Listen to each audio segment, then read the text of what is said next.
नमस्कार। इतिहास चर्चा के 36वें एपिसोड में आपका स्वागत है। मैं हूं चंद्रभूषण अंकुर। मित्रों, पिछले एपिसोड में हम लोग पुनर्जागरण पर चर्चा कर रहे थे, यूरोप में पुनर्जागरण। और इस क्रम में हम लोगों ने कला के विभिन्न रूपों की बात की थी। स्थापत्य कला, मूर्ति कला, चित्रकला और साहित्य, इन सब पे हम लोगों ने बात की थी।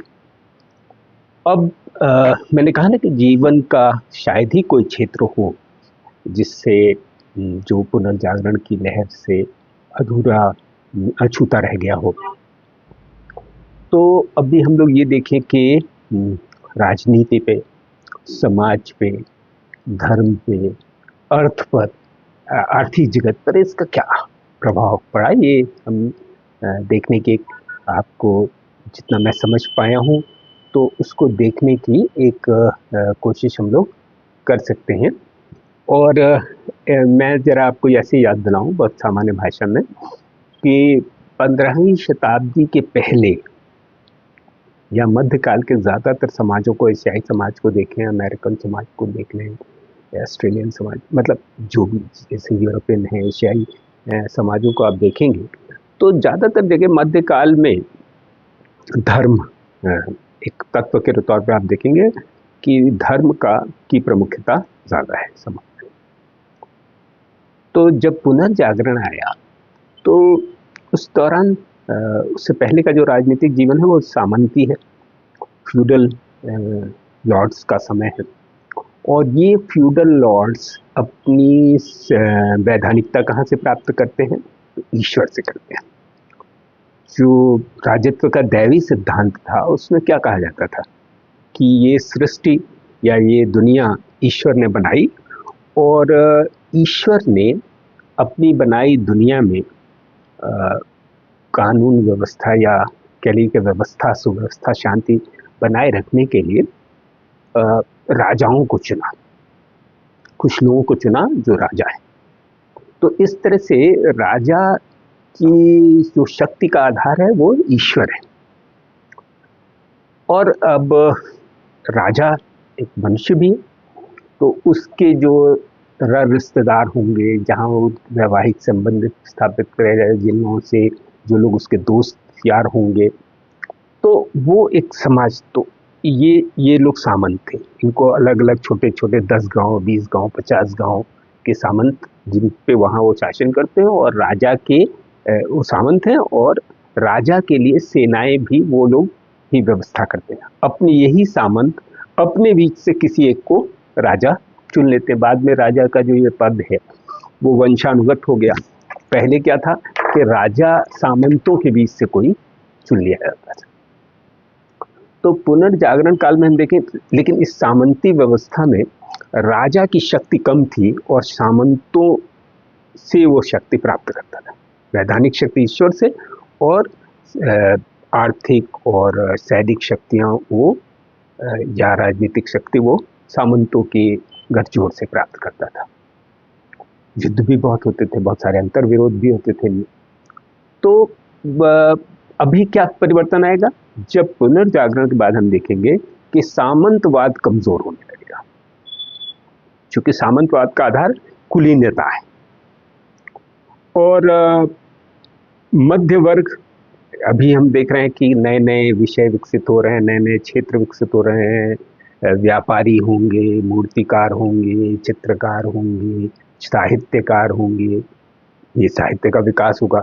तो अब ये पढ़ा लिखा वर्ग है और इसको समाज में वो अहमियत नहीं मिलेगी जो कुलीनता के आधार पर मिलती है। लेकिन ये समाज के लिए महत्वपूर्ण है। वकील का पेशा विकसित होगा, पत्रकारों का पेशा आगे चल के विकसित होगा। तो ये एक ऐसा वर्ग है जो पढ़ा लिखा है, मध्य वर्ग जिसको आज की भाषा में हम कहते हैं, और इसको अपनी तमाम क्षमताओं के बावजूद वो इज्जत नहीं मिल रही है जो कुलीनता के आधार पर। तो ये अपनी शक्ति लगाएगा कुलीनता के आधार को हिलाने, और इस तरह से राजा सामंत को कमजोर करेगा और राजा की शक्ति बढ़ेगी और राजा और मध्य वर्ग में निकटता बढ़ने लगी। उसके दरबार में ये लोग होंगे, उसको सलाह देंगे, अपनी बौद्धिक सलाहों से ये सामंतों को कमजोर करेंगे। तो एक चीज ये हुई। और इसी बीच लोक भाषाएं, साहित्य की भाषाएं बनेंगी, राज्य की भाषाएं बनने लगेंगी।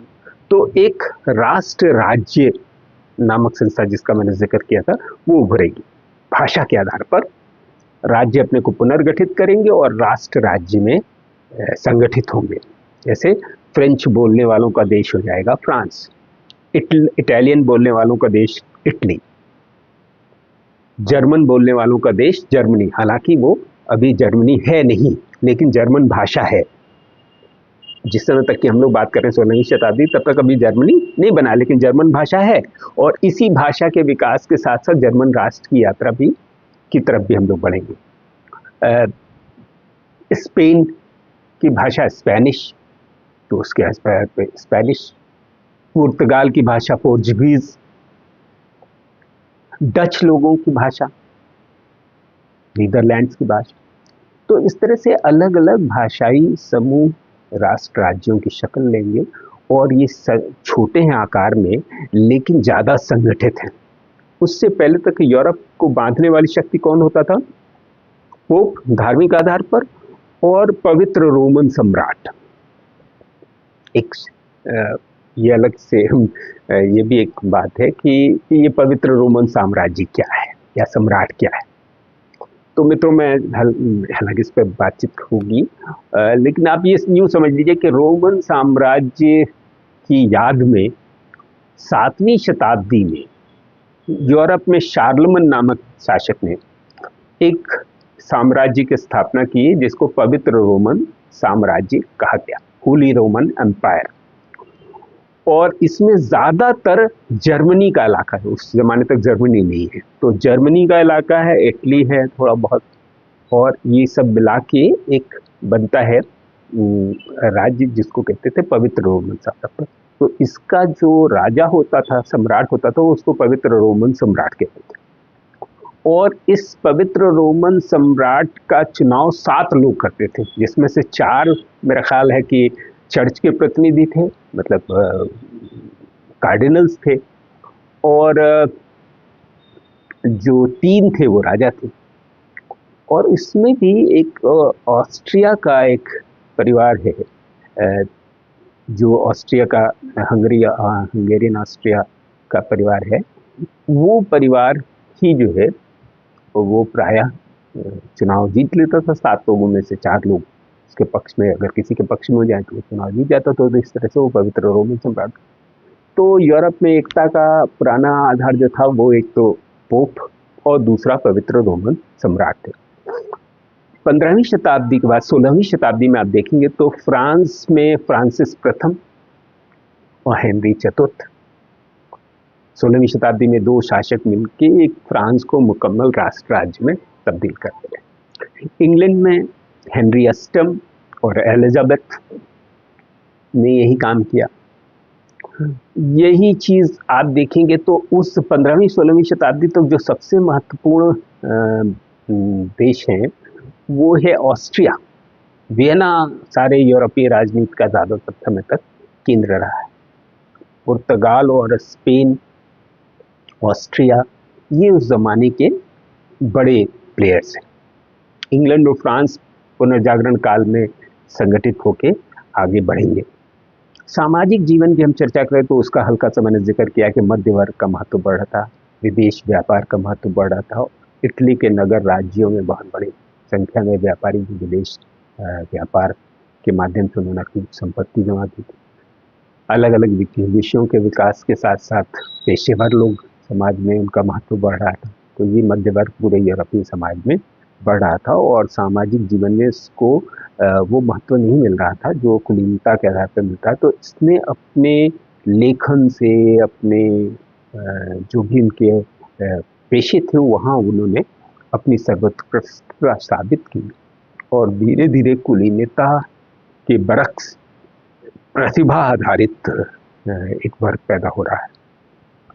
और ये शिक्षक हैं, अध्यापक हैं, पत्रकार हैं, वकील हैं, चित्रकार हैं, दार्शनिक हैं, ऐसे लोग, और इनको संरक्षण राजा से मिलेगा, शुरुआती दौर में धनिकों से मिलेगा, और ये लोग सामाजिक जीवन में अब धीरे धीरे जो धर्म का हस्तक्षेप है वो कम होने लगेगा। मनुष्य और व्यक्ति की महत्ता बढ़ेगी और उसी के साथ व्यक्तिवाद बढ़ेगा। तो धार्मिक जो जकड़ है समाज के ऊपर वो कम हो रही है। कला की तमाम विधाओं के विषय बदल रहे हैं। अब सिर्फ ईसा मसीह और मदर मरियम या बाइबल की कहानियाँ याद आ रही, अब जीवन से भी विषय उठाए जा रहे हैं, चित्र बनाए जा रहे हैं, बच्चों के चित्र बनाए जा रहे हैं, कामगारों के चित्र बनाए जा रहे हैं। तो सामाजिक जीवन में भी हमको एक नए वर्ग का उदय हो रहा है और ये वर्ग अपने लिए समाज में एक मुकम्मल जगह हासिल कर रहा है, और इसका आधार कुलीनता या खून की पवित्रता नहीं है, इसका आधार बौद्धिक क्षमता है। धार्मिक जीवन में भी पुनर्जागरण का एक बहुत ही ड्रास्टिक फर्क पड़ेगा। जैसे जैसे तर्क की स्थापना होगी वैसे वैसे यूरोप का आदमी, अब मैंने कहा कि अंधविश्वास और जो संकीर्णताएं हैं उनसे वो बाहर आने लगा। उसने सवाल करना शुरू किया और निर्णय लेने का आधार तर्क है। क्या किया जाए क्या ना किया जाए, इसका आधार मतलब कैसे चुने, तो इसके लिए तर्क का प्रयोग करें। और इसी के चलते 16वीं शताब्दी में चर्च, जो अपनी सर्वव्यापकता के चलते शक्ति का सबसे बड़ा केंद्र बन गया था। चर्च की ताकत का आप अंदाज इस बात से लगाइए कि पुराने यूरोप, जो पुनर्जागरण के पहले का यूरोप, मैंने कहा कि वहाँ एकता स्थापित करने वाली दो शक्तियाँ थी। पॉलिटिकल तौर पर पवित्र रोमन सम्राट उनको जोड़ता था और धार्मिक तौर पे पोप, लेकिन इसमें भी पोप का दर्जा ऊपर था। इस पोप राजाओं का राजा था। कहा जाता था यूरोप के बारे में कि पोप जो है वो राजाओं का राजा है। तो एक उदाहरण मैं दूं, 11वीं शताब्दी में तत्कालीन जो पवित्र रोमन सम्राट था उसका भी नाम हेनरी था, और उसने कुछ पोप के निर्देशों को मानने में आनाकानी की और पोप उससे नाराज हो गया। तो उस के ऊपर इतना दबाव बढ़ा कि उस आदमी को जाड़े के दिन में नंगे पांव आल्प्स पर्वतों को क्रॉस करते हुए जाने की सजा दी गई, और वो पोप के पास पहुंच के उसने माफी मांगी। तब वो पवित्र रोमन सम्राट के पद पर रह पाया। ऐसे ढेर सारे यूरोप के, तो पोप ज्यादा महत्वपूर्ण था। अभी पोप का महत्व, जब महत्वपूर्ण था, शक्ति का सबसे बड़ा केंद्र है, सबसे ज्यादा धन हुआ होगा, तो जाहिर तौर पर विकृतियां भी आई और ढेर सारे ऐसे पोप हुए जो पूरी तरह से सांसारिक चीजों में लिप्त रहते थे, धन संचय में रुचि रखते थे, भवन निर्माण में रुचि रखते थे। एक पोप तो ऐसा था जिसको सैनिक कार्यों में रुचि थी। अब सोचिए, कहाँ तो आध्यात्मिक गुरु और कहाँ आपने आध्यात्म में अपना, अगर अपने को योगी या इस तरह का कोई आध्यात्मिक नाम लिया है और आप सांसारिक दुनिया छोड़ चुके हैं, तो अगर आप इस तरह के काम करें, और ऐसे बहुत सारे पोप थे। तो 16वीं शताब्दी में सबसे बड़ा परिवर्तन चर्च के भीतर ही होगा कि चर्च से तमाम मांग की जाएगी कि वो अपने स्वरूप और अपने इसमें सुधार करे। जब चर्च इसको नहीं मानेगा तो एक धर्म सुधार आंदोलन या रिफॉर्मेशन मूवमेंट पूरे यूरोप में चला, जिस पे अलग से एक बड़ा टॉपिक है, वो इस पर बात करनी चाहिए, जिसमें अभी हम सिर्फ उसके लिए आपको बता दें कि मार्टिन लूथर, जॉन कॉलवे, ये लोग, जिंगली, इन लोगों ने अलग अलग देशों में चर्च के पूरे जो हेजिमनी थी उसको चैलेंज किया, उसके विरुद्ध आवाज़ उठाई।